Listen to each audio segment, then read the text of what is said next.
Welcome. This is another edition of The Art of Poetry.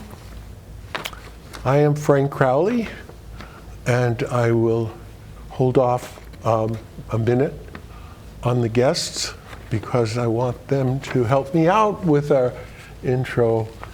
I also often mentioned John O'Donohue, who's written many books apparently, because Cheryl picked one out of the library this week just by chance. Really? A couple of weeks ago. Yeah. Yeah. Gemma, you're here in synchronicity. There's no question about that. Definitely. Oh, definitely. That's beautiful. You are so in for a treat. This is a book of blessings, he calls them, but I call them crafted poems. And his voice is unmistakable. His message is the most consoling message, I think, for any of us who suffer from some loneliness, although the cat's at the top of the stairs, and I think your pooch welcomes you home too with a lot of love. It's wonderful, you know. But it's January. It's January 18th. And that nice Celtic cover for loneliness. When the light lessens, causing colors to lose their courage, and your eyes fix on the empty distance that can open on either side of the surest line to make all that is familiar and near seem suddenly foreign. When the music of talk breaks apart into noise and you hear your heart louden while the voices around you slow down to leaden echoes, turning the silence into something stony and cold. When the old ghosts come back to feed on everywhere you felt sure, do not strengthen their hunger by choosing to fear. Rather, decide to call on your heart that it may grow clear and free, to welcome home your emptiness, that it may cleanse you like the clearest air you could ever breathe. Thank you so much. That was a team. And like this morning's air, which is just blue sky and sun and 51 degrees. Wow. Claudia. Oh, I'm so glad to meet a friend of Gemma. Yes, a longtime friend of mine. That's even better, in the book club and Yeah. you know, Gemma's life.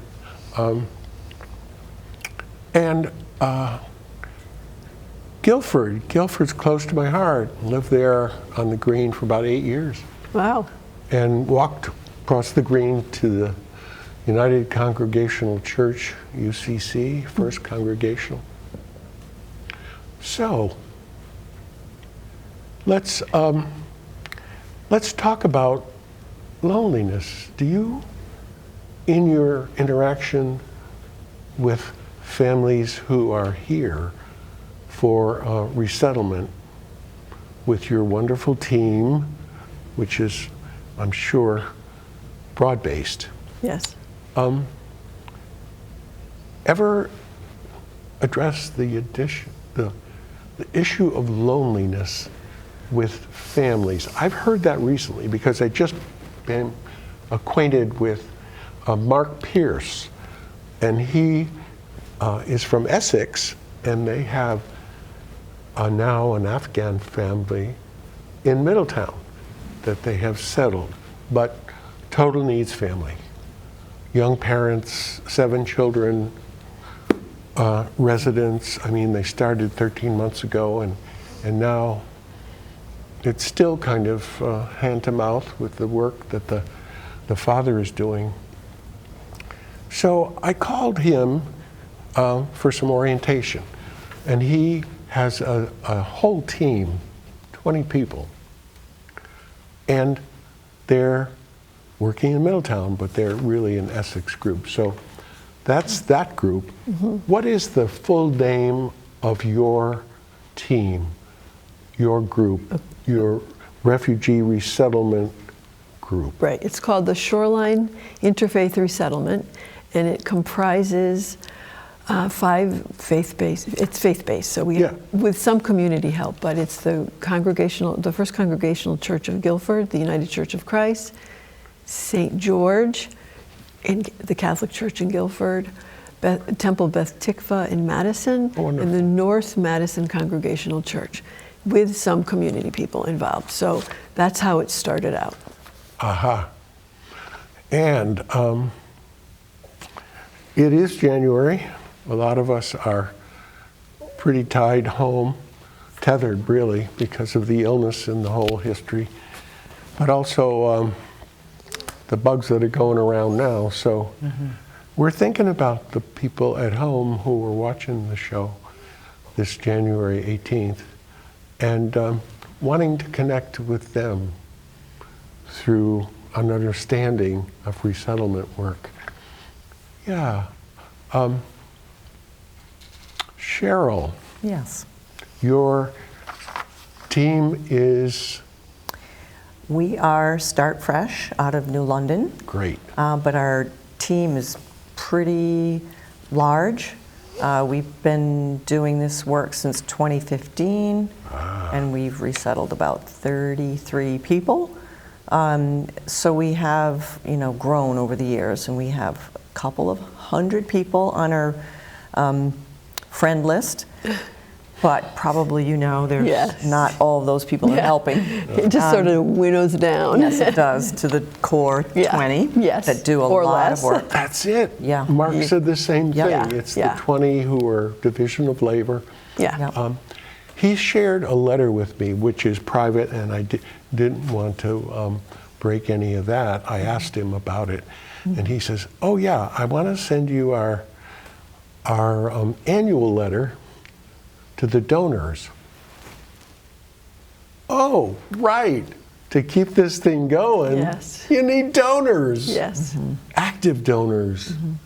How about you? You got a team Yes. back there? Yes, a big one, probably more or less started out the same size as yours did. We're down to about 20, but I would say 10 really active people. So our church has been relocating people probably for maybe a little bit longer. I've been with 5 or 6 families over the years, and I have to say the easiest thing is getting money.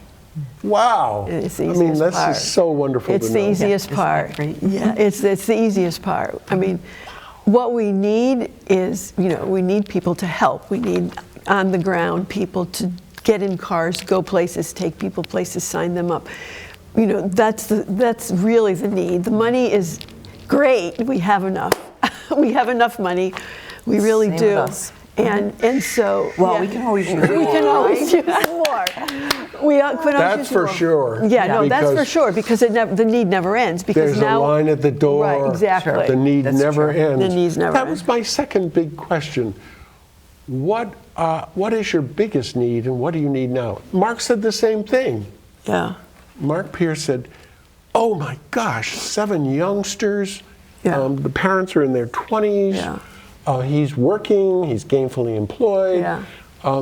But they're 13 months into the resettlement, yeah, which is stable, thanks to the 20 people yeah, right. who are doing the daycare.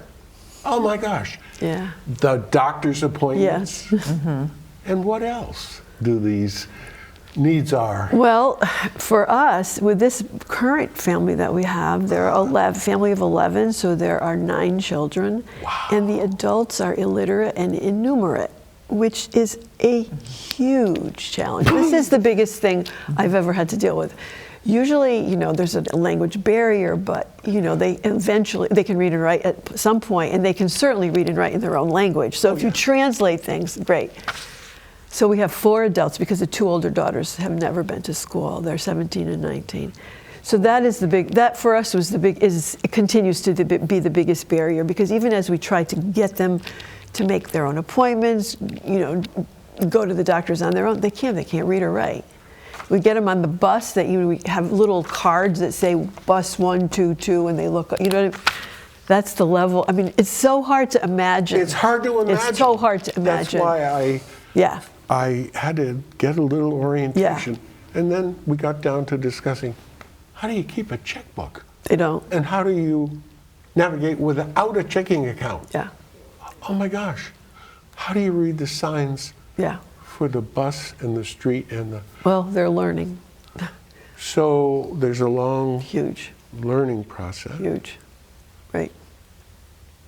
And there are more families at the door. And of Yes. course, from my experience 5 years ago with an Afghan family in New Haven, who, have all the resources personally, professional background, teachers, and that sort of thing. So that's covered, but when I ask what are the needs, they're endless. And you can always use more boots on the ground, That's right? right. Because people get worn out. Definitely. Oh, there's the burnout, You know, too. that is one of the big things we're having right now. Yeah, us because too. it's a year. We've had this family for 13 months Okay. by coincidence, and it's like, okay, let's find somebody else to do this or help out, not do it, but help out. Yeah. We find that we have burnout with our groups. Sometimes it's these folks, and a little later on it's these folks, and that the new people that we're looking for, it has to coincide with usually some crisis in the news. People Yes. start calling, they want to donate, they want to help. Yeah. But we have to put the team together before we can say, yes, we'll take a family from wherever in the world, Yeah. whatever crisis is happening. Right. So it's a little bit of a chicken and egg. You can't get everybody ready until you say, we have a family, they're coming next week. Right. We have to, sometimes it's a timing issue. It's a huge timing issue for this family that we have right now. I mean, it's not, you have to find the housing before actually they get here. Otherwise, Iris, because it's the only thing they can do, they can put them in a hotel until you put together that stuff. With a family of 11, I mean, we had 2 months. We had 1 month to find a house. So we basically had to rent it ahead of time before they even got here. So we had to pay an extra month rent because there aren't many houses that can take 11 people. I mean, really, and no apartments. So that was right, as you said. You find out you're going to get a family, but you don't know a lot about the family. You don't know when they're going to come. So how do you find an apartment, rent it, and then just sit there saying, okay, now please? Yeah, and the same with engaging people. Yeah. You can't engage them too early. Right, you lose And them. then- You lose them. And then you say yes to a family of 11, for example, which is a huge undertaking. Yeah. You now say you have yes, to start calling you know? and Right, how do say, you where say are no? you? Yeah, right. How do you say Yeah. no? You don't say no. I mean, we had this huge group, so we could easily take care of it. But as Cheryl said, the logistics of it is you wait, you get the house now, you wait later, you get the people now, and then they wait and they sit there. Okay, wait now. Like I've been waiting for 90 days, and because we started our group in September, we pulled our group together in September, right after the Taliban took over, the government collapsed. And then we didn't get a family till December 29th. So you have to try to keep everybody like psyched. What a challenge. Yeah, it was hard. Because that was the news, that was the coverage, that was the terrible Yes. feelings, but that was also the motivation and inspiration That's for right. people to come in and sign up. So, wow. So how does your team work? Are you doing a division of labor? Are you doing someone who does the head up of this subdivision? Yeah. Yeah. We have committees. Committees. So we have a health, education, Right. job, Right. finance, entitlements, what else? Schools, education, Medical, dental, medical, schools, yeah, medical, yeah. Those are, dental, yeah. yeah. Those were the biggest needs. As soon as they came in, they just needed everything. And that- Everything. We find that with pretty much every country. Yeah, right. There are lots of dental needs, but medical too. Medical too. We had the family from Afghanistan. Our family came in October, and I think our medical team, they were spending 10 or 15 hours a week, 2 or 3 of them. So you really have to be Yeah. available. Yes. Some of the needs are urgent. Yeah. Yeah. No, I mean the medical and the dental were the biggest immediate needs. I mean we had to get the children. So when you do a co-sponsor with Iris, you have requirements. So the kids have to be enrolled in school, and whoever isn't in school has to be taking English lessons. So the school applications, And they all had to have medical assessments. So the refugee assessment had to be done on everybody. That was huge. 11 people, you know, and then before you even do that, you have to get them signed up for state benefits so they can actually go to get a medical assessment. So they signed all the kids up for Husky, or the whole family up for Husky, which was fabulous. It's just, I mean, I feel so blessed to live in this state. You can say that so many times. I mean, and for the kids who were enrolled in school, when the welcoming for them was, they all got backpacks. They all got stuff to put in the backpacks. They all got winter coats. I mean, this is the New Haven Public School System, so kudos to the New Haven Public School System, because they have been fabulous with this family. That's so good to hear. Yeah. That's so good to hear. So then, how do you keep paying the rent without a checking account? Oh my God, you pay the cash, you know, and it's like, this is complicated. Yeah. And you don't want to lose your apartment. No. And it's hand to mouth pretty much, you know, if they're gainfully employed and working. So when I think it really is every family that gets resettled, we sign the lease with them or for them. And, you know, we're paying the rent physically. But as soon as we can teach them how, and, you know, they have their own checking accounts, then they're not only contributing more money, but actually doing the actual act of paying the rent or the electricity or the Wi-Fi or the cell phone themselves, which is, you know, frees us up to do other things or frees us up to get another family, whatever the situation is. And back to the family who can't count. Well, so the unfortunate part is that the children, so the younger children have gone to school. So we have kids up to junior in high school, and then the two older girls had never been to school. So the two older boys and one of the girls can read and write. And so they know numbers. But what happened with this family is that they had a son here who came previous. This woman had 14 children. And so her son, one of her oldest child had come here previously, so he could read and write, and he helped with the banking, and he helped with that. But I don't know about your families, but ours do everything electronically. I mean, all their banking is done electronically. They don't even have a checkbook. They do everything with their phones. Amazing, everything. And to follow up on that, the younger children really are important to the families. They have the burden of translation if their English is getting better faster than the parents. I wouldn't say, maybe it's a joy, actually. I don't think any of them would call it a burden. But the future lies in the children. Absolutely. And not to say that the adults don't work, because they do. And they learn too. And they learn English and. Well, we're having a problem with that with our particular group. I mean, the older adults are not learning English, even though they're going to classes. The father of the family, takes a lot of time. The father of the family is working nights at Walmart, stocking shelves. So he works from 11 to 7. I mean, he can't go to class during the day; he has to sleep. The mother's just worn out after all those kids. We can't, you know. But the kids are doing very well in school, and they, as you say, are the ones who answer our emails and our texts, and we say, here, these are the appointments you have for the week.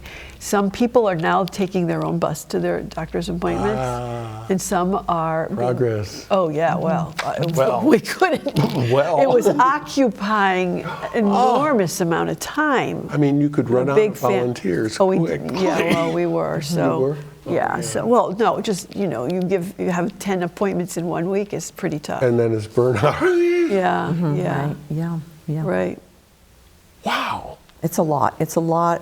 I always say it's a million details. They're just a million details. A million details. And a lot of things to organize. You asked about organizing. We have the same thing. Teams. Right. And then each team, you know, they communicate within themselves, but we have to communicate between teams as well. Yeah.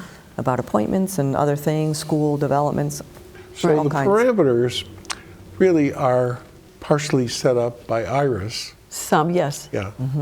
Integrated Refugee and Immigrant Services, and that's New Haven, but they want to get as many families now out, right? Because they were all bunched up in New Haven. Yeah. Wow, because that has been since I was volunteering with a family in downtown New Haven. They're trying. try to they encourage us when we resettle people to move outside of New Haven because we're using the resources of New Haven. But the bottom line is that's where the Afghan community is. So there's a huge network there. The kids go to school and there are other Afghan kids there. Yeah, So yeah. the comfort factor is huge when they've already gone through such trauma. Right. You want to put them in Ansonia? I mean, come on, you can't do that. Nothing against Ansonia, but it's just not. You just can't do that. You need to go where they want to be. So there's one family now resettled in Haddam. The reason I'm exploring is I want to get back into volunteering in addition to, and I can handle that. I'm over all my health crises the last year and a half. And it's like, oh, I'm back, but I'm better than new. Yay. What happened? Medicine. Yeah. So I called Mark, and he was telling me the setup. And I thought, well, let me call Haddam, because there's just one family and one team, Oh. and they're recent, as your family is recent, right? It was October, and that was just a few months ago. And yours is at least 13 No, months. it's a year. Oh, A year and so a couple. this- yeah. Two families. Oh. Our last two families were Yeah. Oh. a year. So they're ready to sign their own leases and That's be on their great. own, and so they have great. part-time jobs. And Right. so, I'm sorry, you were No, saying? two Yep, families. Yep. That's So you're interested in a family in Haddam because they're more... loneliness. Yeah, oh, to your earlier point. Yep. Mark said, gee, Frank, mother is home all day, father is out working. Oh, and that's the machine shop that the younger Afghan guy in their team work in Middletown put him wise to, communication, right. So that Afghan family, even though they're isolated in Haddam, the two fathers, one older, one very young in his 20s, are talking now because they both work at the same machine Yeah, shop. that's great. Oh, but the mother's home, Yeah. and she's in Haddam, and it's loneliness. Yeah. Right. And that's a big issue because it's not New Haven, Right. where the family and the nest Yeah. is, and all the Afghan Right. families, and the school kids seeing school kids. Yeah. Complications. Yeah, I mean, there's some definite positives or upsides to Yeah. being in a community. Yeah. And I know Iris makes they have a lengthy process to decide whether a family should stay in New Haven for that extra That's good to know. company. Thank you. Oh yeah, they have a very Oh. thoughtful process for trying to decide, do we tap the resources of New Haven and Right. keep them here or send them Yeah. out, but which is also why it's good to resettle in more than one family, so you can have 2 Sudanese families and 3 Yeah. Syrian families, Right. and that just it's a lot of work, but it gives them a little more community. Right. Oh, wait, that just went exponential on my mind. Oh, my God. Yeah. Right. What if you got 3 different cultures and 4 Well, different languages? Yeah. Well, we have an interpreter team. yeah. Oh, Maybe we have an we interpreter forgot- team. We forgot to mention that. Oh, they We are listed 10 so. teams and already. they You gotta are be kidding. Oh, are you kidding? Where do you find them? You Well, just dig around till yeah, you that's find them. right. You Dari dig- and Farsi. and Pashto. Right now we have Pashto. No, so what happens? So we've been so lucky that a couple of the families we resettled, like in 2019, and then one before that, they were called. They had SIV. They're special immigrant visas, meaning that they spoke English. So one of them is our lifeline.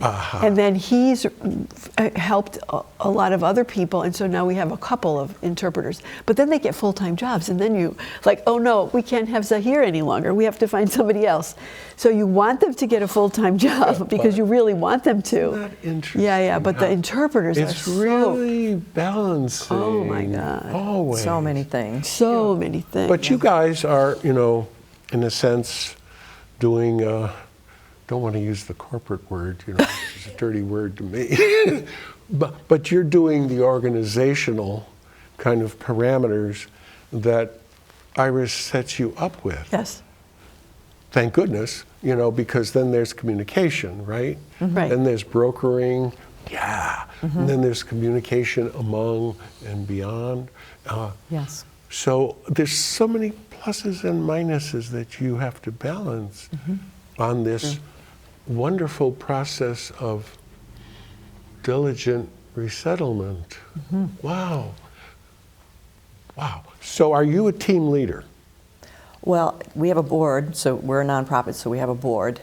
But all of us on the board, we may or may not, some of us are team leaders, but we're still very involved. And so if you think about, even if a family has moved to self-sufficiency and we don't actually have any formal things to do, we still might get a call that says, my mother's citizenship application is, stuck, and can you, so you Stories around that. yeah. Oh, the legal Oh my God. aspect. So is there a Is there an committee end in chair? sight? Is there an end in There's sight? no end in sight. No end in sight. No end in But then sight. you get to be more like a family friend, and you get invited to birthday parties, and you get to Exactly. have dinner with them, and just all the fun The things. experience. All the fun things. No, and they come from, at least the Afghans that come from, they're a very hospitable group. So you go there, and before you know it, there's, trays of dates and nuts, True. and then Yeah. tea. What do you mean you can't stay? I know, You and it's very hard to say that, but sometimes yeah. you just can't. No, and Sometimes you true. really can't stay an extra hour to sit there, and Yeah. but it's just so natural. As soon as they come out, they go like, this because they don't speak English or anything. They go like this and go, okay, well, I guess we can. And then we look at our watches, and I hate to give them the feeling like they're trying to give them the brush off. But on the other hand, No. we can't spend 2 we're pretty hours busy there. people. Yeah, we can't spend 2 hours every time we go there. I don't know about you, but at first it was the Syrian, culture, and Yeah. you really have to stay for Yeah. tea, and then Yeah. it was the Sudanese, Yeah. and then it was the Afghan Afghan. culture, and now I'm finally staying because I think Afghan culture really, you really insult them. Oh, if you don't absolutely. stay for tea. So I'm like, I a little know, bit of and tea. right. Yesterday, so we have this new young woman who just came. It's sort of a secondary walk-in, which I won't go into the details, but I went to see her yesterday. And I went at 11:30 thinking, okay, I'm too late for breakfast. So I was here 11:30. I got there and she goes, oh, no, she speaks English. She goes, I have some breakfast for you. I said, no. She goes, I said, what about if we just have lunch? She goes, no, first breakfast and then lunch. So there were 5 minutes between breakfast and lunch. And I was like, oh, golly. And where was she from? Herat, Afghanistan. Right. Okay. Yeah. We're going to take a 3-minute break for service announcements. And ladies, this is gangbusters. This is the real thing. There's a lot. Oh my A lot God! to When say. you unleash it all, when you go, I can remember when we did that because. So now we're on the end, pretty much on the end of the family that we resettled 13 months ago. But this woman, and the reason I brought her up is that we're not being taped, right? Yeah, we may be Oh. still on, right? Yeah. Oh. And whatever, Okay. yeah, we're going to take a break. And the Hold that impromptu, thought. I'm holding that. and those impromptu thoughts are just so wonderful when the camera, oh, Gemma's story was so funny. I'll tell you in the break. Are we breaking? Is this a break? Only when she gives you the, Oh. and you'll see. Smart TVs and streaming services have taken over the television industry. VSC TV is proud to announce our presence on Apple TV and Roku to make watching your favorite shows even easier. You can access this service by downloading the Cablecast ScreenWeave app. Then choose Valley Shore Community TV from the list of channels. Select VSC TV Live to watch our channel in full HD. Or pick a show from our on-demand video library.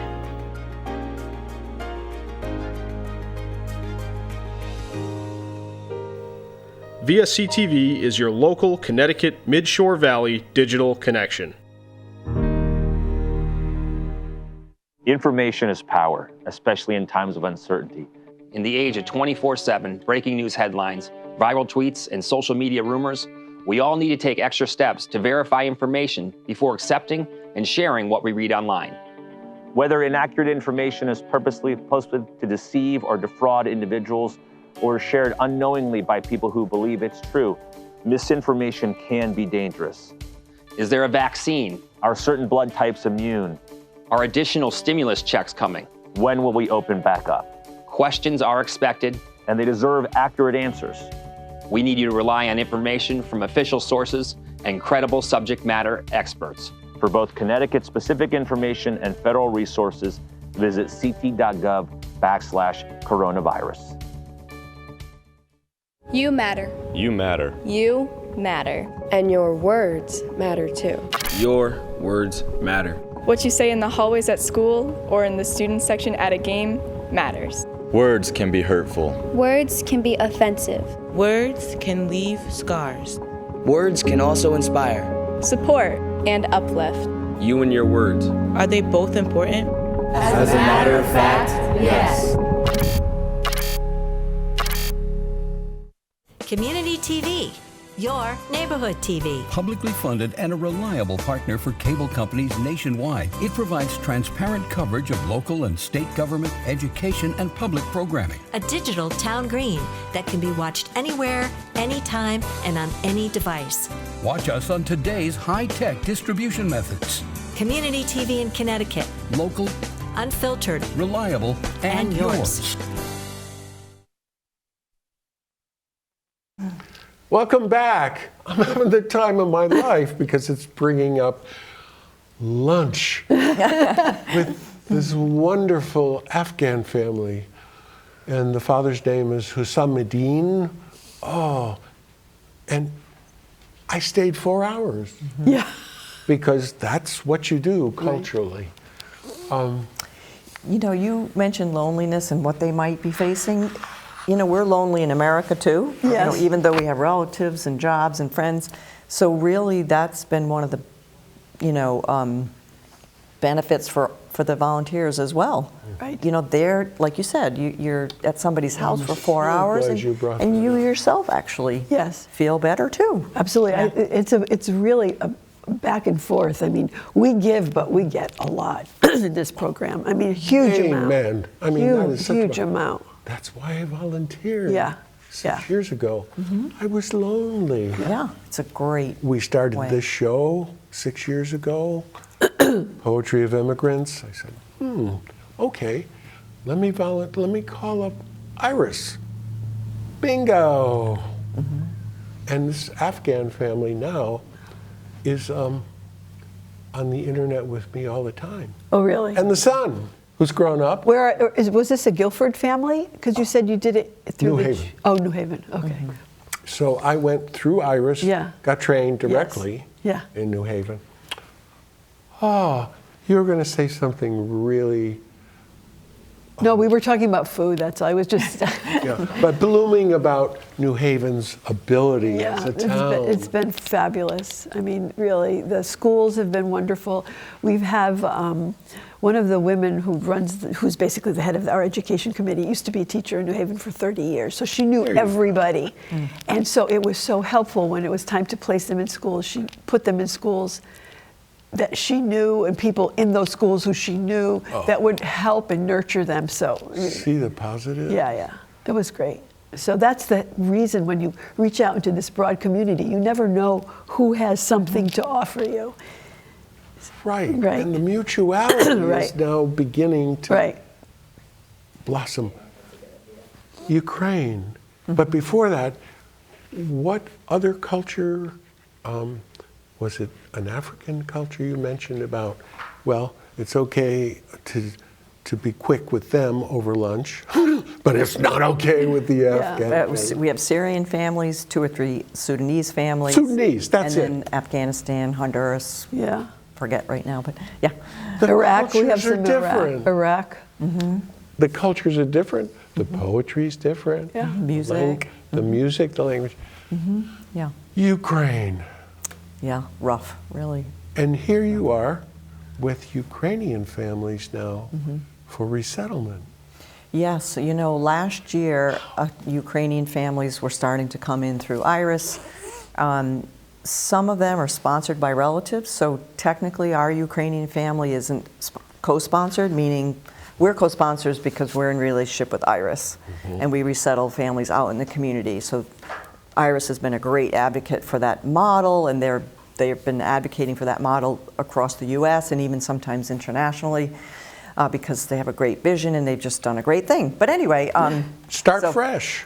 Yes. New London. Yes. Start fresh. Right. See that? But the Ukrainian family came to Stonington and, resettled with some relatives. But you were talking about loneliness, and the father of this, the father of this family, so he was like 80, and the war broke out in Ukraine. He was still working.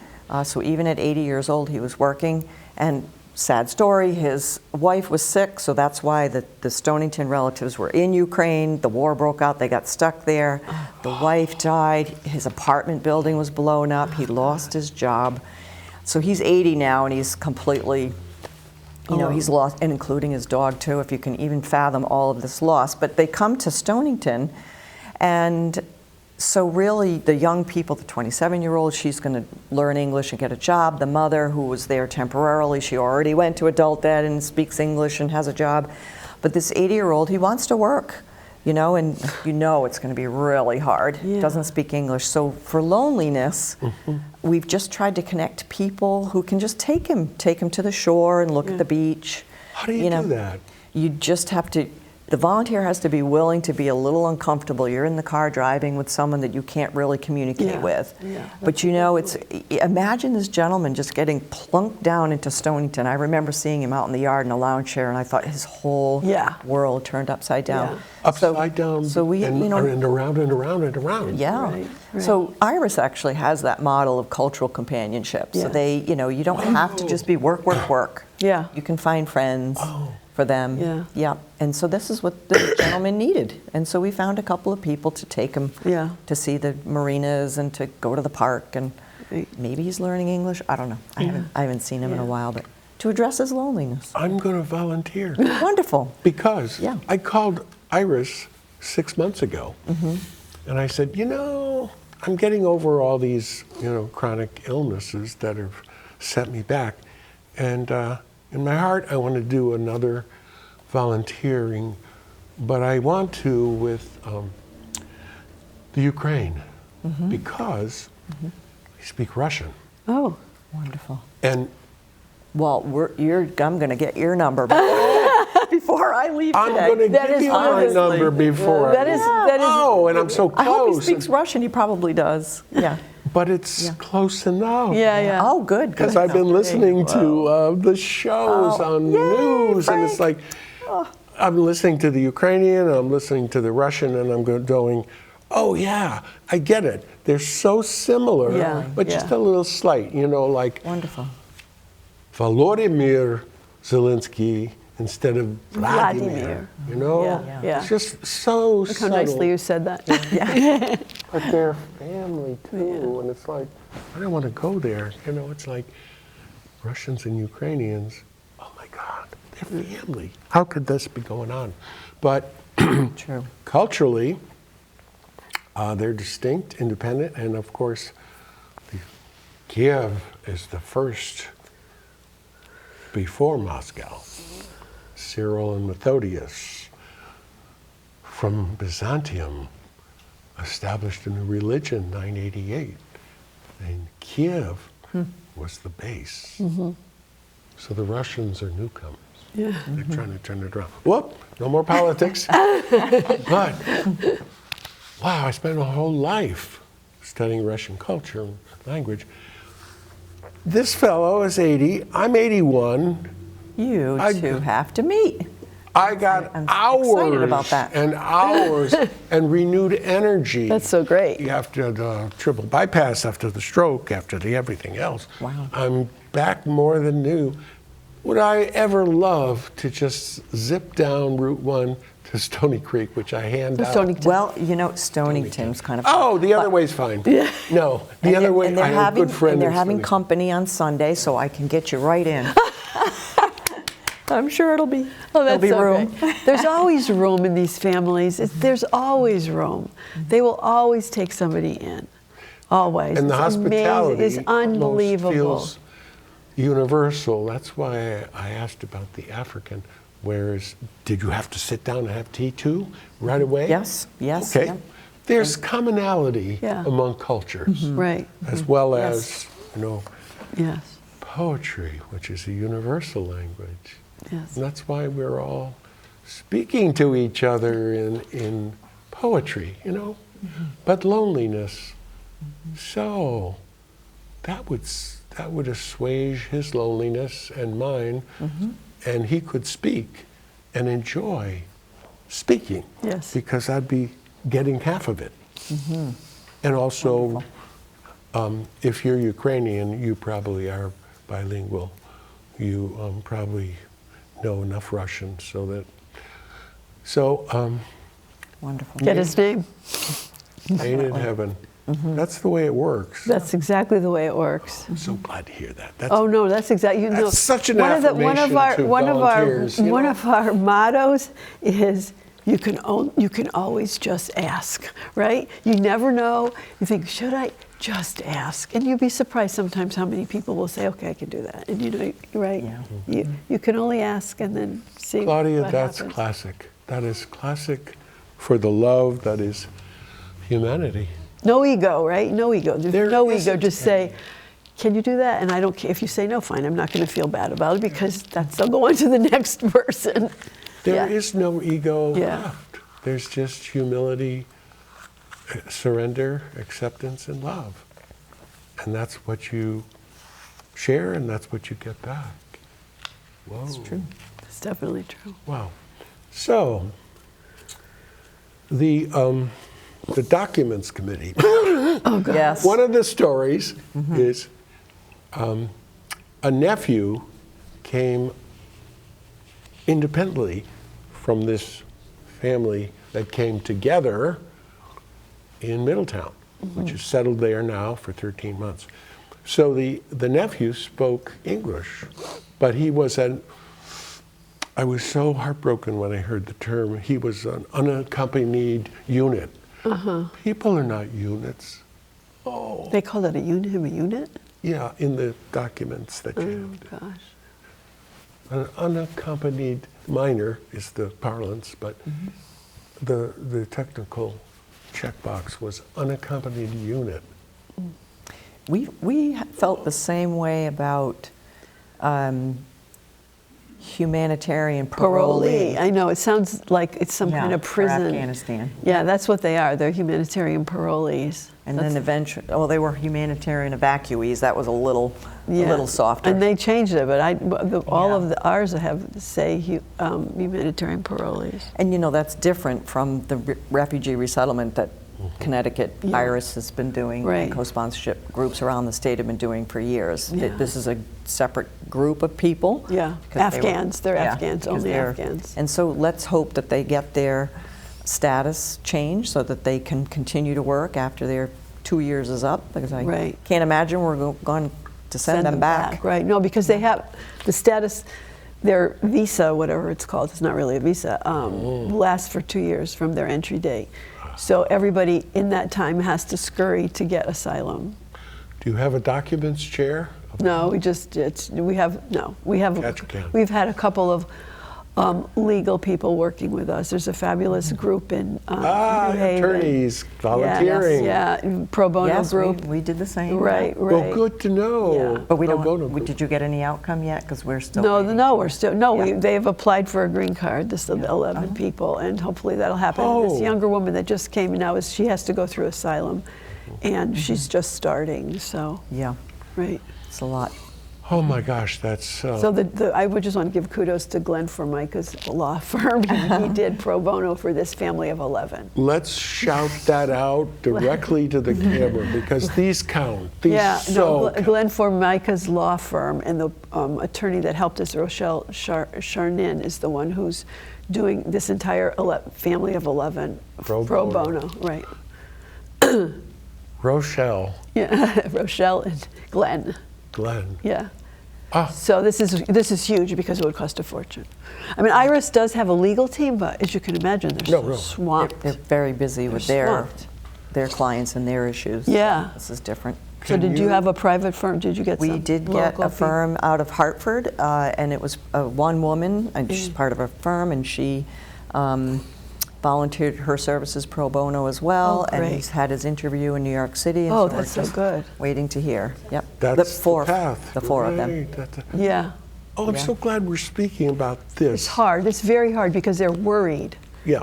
They're so worried. They don't want to go back. Although I have a hard time believing they would actually send people back to Afghanistan right now. Right. Yeah. You never know. You never know, but that's a nightmare scenario. That is a nightmare scenario. So And like the Cuban couple that I ran into at the border with Mexico, we all got befriended, and 2 years later, he's in New Jersey now. But he was a real parolee because they were incarcerated for the year. Oh, God. Oh, and then Cuban, you can't send them back, no. Right. Oh, and we're still in touch.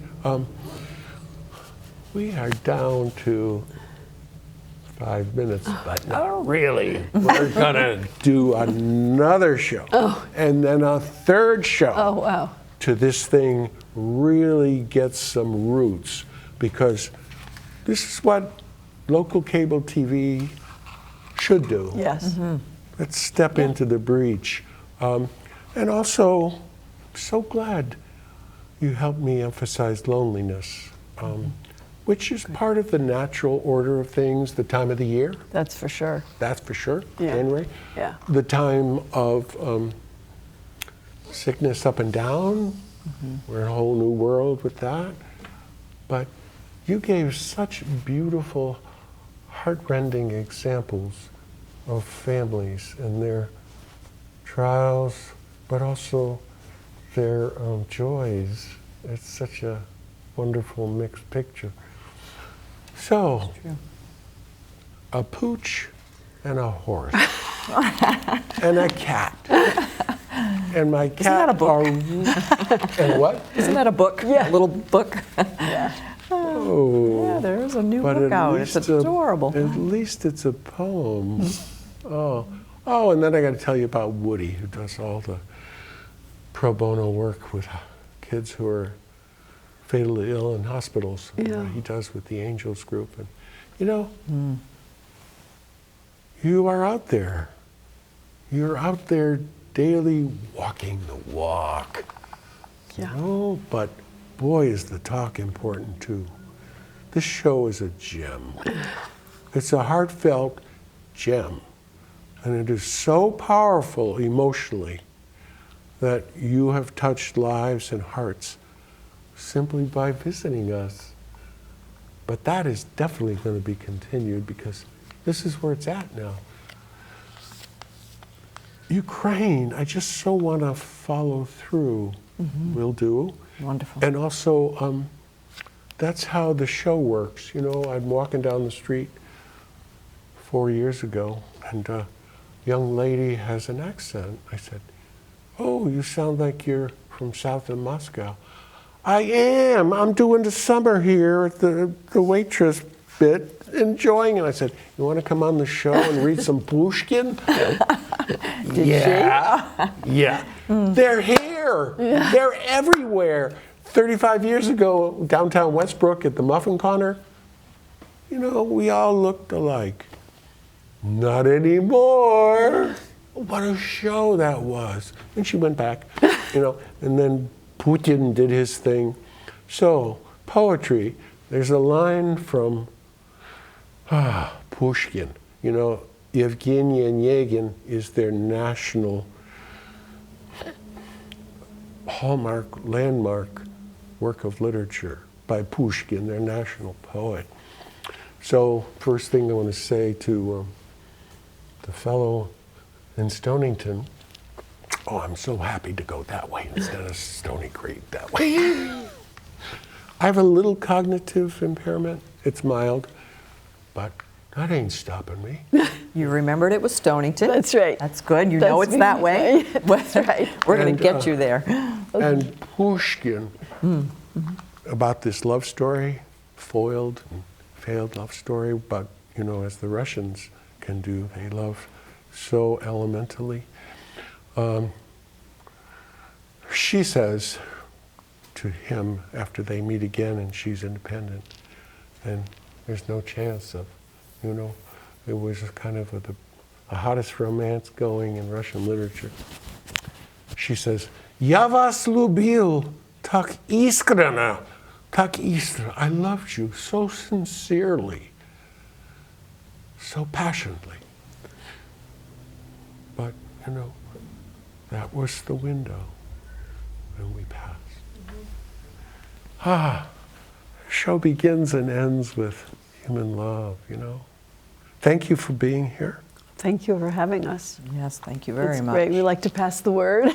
Yes, You did. Oh, Pass the word. Cheryl, say a word to your team.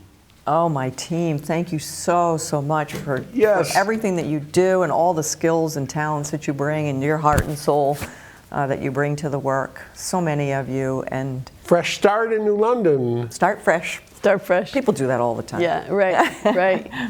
And to my fabulous team, I cannot even imagine how we would have gotten as far as we have without all of you.